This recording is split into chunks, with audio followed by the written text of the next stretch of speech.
Good morning students. हम लोगों ने हेरिडिटी और एवोल्यूशन चैप्टर जो है स्टार्ट किया था और उसमें जो है मैंने आप लोगों को बताया था कि हेरिडिटी का क्या मतलब होता है।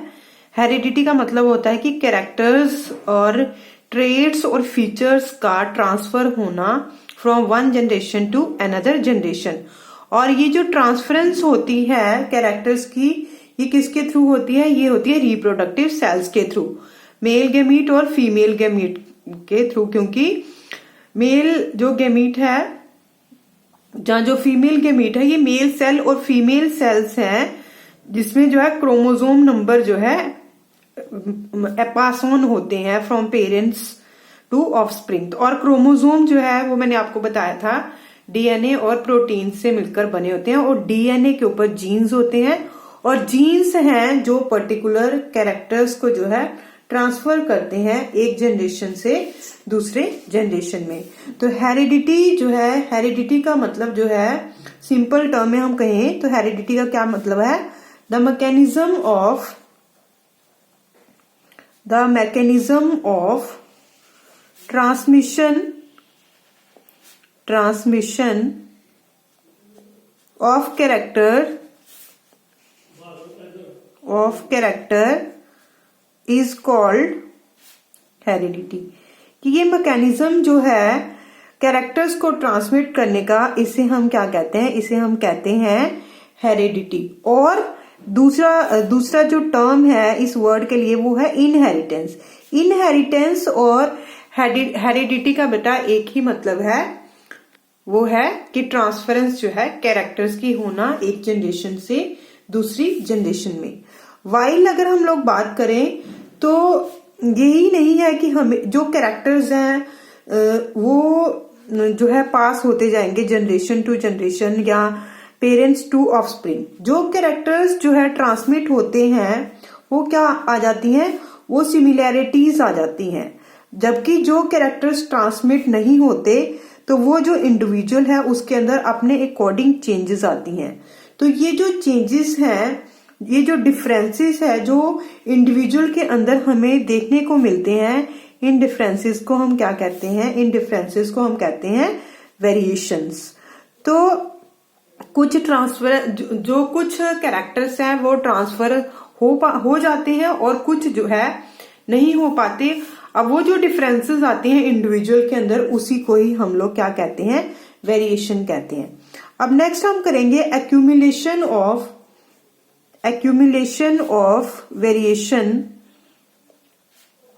Variation during reproduction.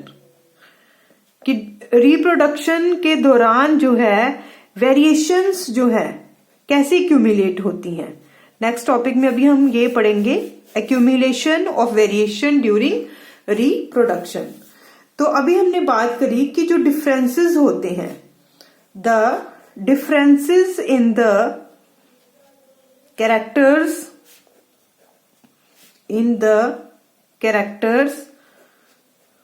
और traits among the parents and their offsprings or the individuals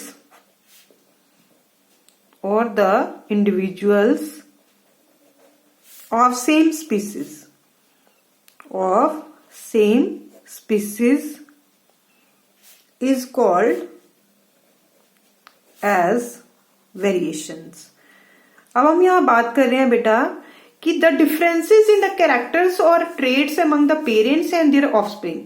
मतलब ये जो डिफरेंसेस आते हैं कैरेक्टर्स के पेरेंट्स और ऑफस्प्रिंग में, किसी भी इंडिविजुअल में, किसी भी सेम स्पीसीज के अंदर, उसे हम जो है वेरिएशन का ही नाम देते हैं। कि जो कैरेक्टर्स हमारे पेरेंट्स से जो है नहीं मिल पाते। Some amount of variation is produced during sexual reproduction. और कुछ ये जो वेरिएशन है ये किस में प्रोड्यूस होती हैं? सेक्सुअल रिप्रोडक्शन में। While the number of successful variation are maximized by the process of sexual reproduction, whereas आप देखोगे कि आपको ज्यादा से ज्यादा ये जो वेरिएशंस हैं ये सेक्सुअल रिप्रोडक्शन में ही देखने को मिलेंगी। क्यों सेक्सुअल रिप्रोडक्शन में देखने को मिलेंगी? क्योंकि सेक्सुअल रिप्रोडक्शन में दो तरह के पेरेंट जो है वो इन्वॉल्व होते हैं, मेल और फीमेल, और दोनों के जो क्रोमोसोम्स हैं वो मिलकर जो है हाफ दोनों के क्रोमोसोम मिलकर एक न्यू इंडिविजुअल की फॉर्मेशन करेंगे। तो इस तरह से जो है जब हमारे जो है जो अलग अलग जो है इंडिविजुअल से जो है आ रहे हैं, एक जाइगोट बन रहा है, एक एग बन रहा है, तो उसमें जो ऑटोमेटिकली जो है डिफरेंसेस आएंगे ही आएंगे। वेयरएज अगर हम एसेक्सुअल रिप्रोडक्शन की बात करते हैं तो एसेक्सुअल रिप्रोडक्शन में सिंगल पेरेंट इन्वॉल्व होता है। जितने भी क्रोमोसोम आने हैं वो सिंगल ही जो है पेरेंट्स से आने हैं, तो इसलिए आपको ज्यादातर जो है उसके अंदर वेरिएशन जो सिमिलैरिटीज ही कैरेक्टर्स के अंदर देखने को मिलेंगी। जबकि सेक्सुअल रिप्रोडक्शन में दो पेरेंट्स इन्वॉल्व है तो मैक्सिमम जो वेरिएशंस हैं that can be seen in case of sexual reproduction. अब अगर हम इम्पोर्टेंस की बात करें कि ये जो वेरिएशन है इसकी इम्पोर्टेंस क्या है, तो यही नहीं है कि जो कैरेक्टर्स हैं उनका पेरेंट्स टू पेरेंट्स जो है parents to next generation transfer होना जो है जरूरी है। वेरिएशंस भी बहुत ही जो जरूरी हैं, क्योंकि ये किसी भी जनरेशन को, ये किसी भी पॉपुलेशन को एक पर्टिकुलर एनवायरनमेंट में जो है सरवाइव करने के लिए जो है जो सर्वाइवल के लिए पॉसिबल है। क्योंकि देखो अगर जैसे फॉर एग्जांपल हमारे पेरेंट्स हैं तो उस टाइम एनवायरनमेंट ऐसा है कि वो उस समय के ही जो है अनुसार था जब हमारे पेरेंट्स सरवाइव कर रहे थे, और हो सकता है हमारे पेरेंट्स वो वाले एनवायरनमेंट को झेल पाए। तो अगर हमारे अंदर वही जो है टेम्परेचर टॉलरेंट का जो है जीन ट्रांसफर हो गया और जो है इस समय मतलब जब वो इंडिविजुअल है उस समय जो है कुछ और तरह का टेम्परेचर होगा तो वो जो है सरवाइव नहीं कर पाएगा। और अगर उसके अंदर कुछ चेंजिंग जीन आ जाएगा टेम्परेचर के अकॉर्डिंग तो जो है वो अपने आप जो है एनवायरनमेंट के प्रति जो है अपने आप को ढाल लेगा। तो मेन एडवांटेज जो है वेरिएशन की क्या होती है?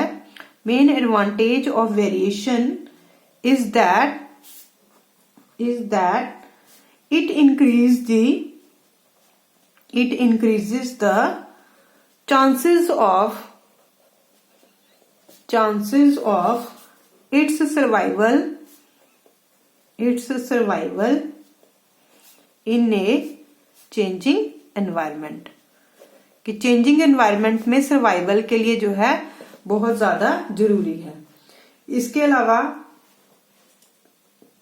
तो ये हमारा था वेरिएशन और इम्पोर्टेंस ऑफ वेरिएशन। पहले हम लोगों ने हेरिडिटी की जो है डेफिनेशन नोट डाउन की, तो इस तरह से आपने ये जो है कॉपी में नोट डाउन कर लेना है।